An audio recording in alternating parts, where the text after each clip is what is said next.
السلام علیکم ورحمۃ اللہ وبرکاتہ۔ میں صادق انور، استقبال ہے آپ کا میرے یوٹیوب چینل داستان دنیا میں۔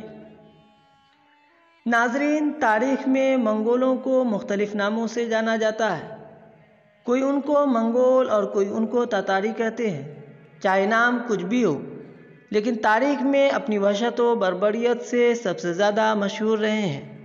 تو ناظرین، آئیے آج ہم بات کریں گے ایل خانی حکومت کے بارے میں، جو کہ منگول میں سے تھا۔ اس سے پہلے اگر آپ نے اب تک میرے اس چینل کو سبسکرائب نہیں کیا ہے تو فوراً سبسکرائب کریں اور بیل آئیکن کو دبانا ہرگز نہ بھولیں۔ ناظرین، ایل خانی حکومت کا بانی چنگیز خان کا پوتا ہلاکو خان تھا۔ چنگیز خان کے لڑکے تولی خان کے 3 بیٹے تھے۔ ان میں ایک منگو خان یا منگوکا خان تھا جو قراقرم میں رہتا تھا اور پوری منگول سلطنت کا خان اعظم تھا۔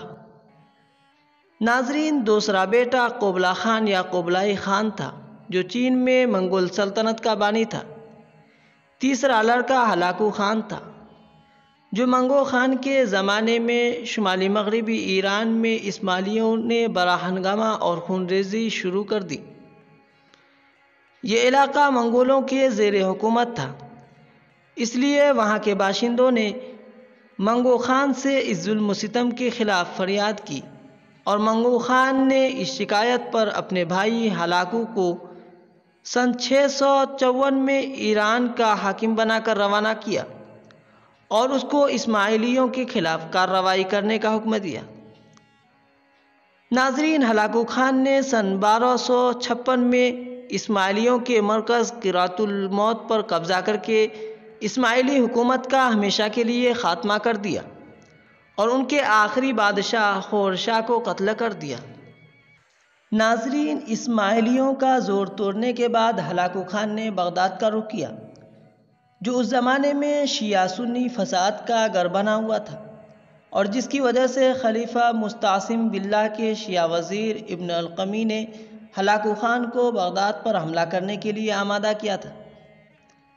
سن 1258 میں بغداد تباہ کرنے کے بعد ہلاکو خان نے پورے عراق پر قبضہ کر لیا اور بصرہ اور کوفہ کے عظیم شہر تباہ و برباد کر دیے گئے۔ ناظرین، اس کے بعد منگول فوجوں نے جزیرہ کے راستے شام پر حملہ کیا۔ منگول فوجیں اور حران کے شہروں کو تباہ و برباد کرتی ہوئی حلب پہنچ گئی، جہاں 50,000 مرد قتل و غارت میں مارے گئے اور 50,000 عورتوں اور بچوں کو لونڈی غلام بنا لیا گیا۔ منگول فوجیں اس طرح قتل و غارت کرتی اور بربادی پھیلاتی ہوئی فلسطین تک پہنچ گئی، لیکن یہاں ناصرہ کے جنوب میں جالوت کے مقام پر سن 1260 کو ایک خونریز جنگ میں مصر کے مملوکوں نے ان کو شکست فاش دے کر پورے شام سے نکال دیا اور اس طرح مصر تباہ و برباد ہونے سے بچ گیا۔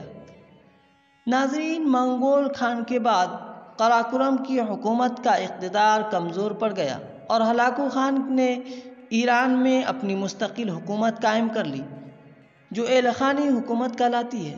اس نے مراغہ کو، جو تبریز سے 70 میل جنوب میں واقع ہے، اپنا دارالحکومت قرار دیا۔ بعد میں دارالحکومت تبریز منتقل کر دیا گیا۔ تو ناظرین، آج کے لیے اتنا ہی۔ اگلے ویڈیو تک آپ کی دعا ہمارے ساتھ رہیں۔ السلام علیکم ورحمۃ اللہ وبرکاتہ۔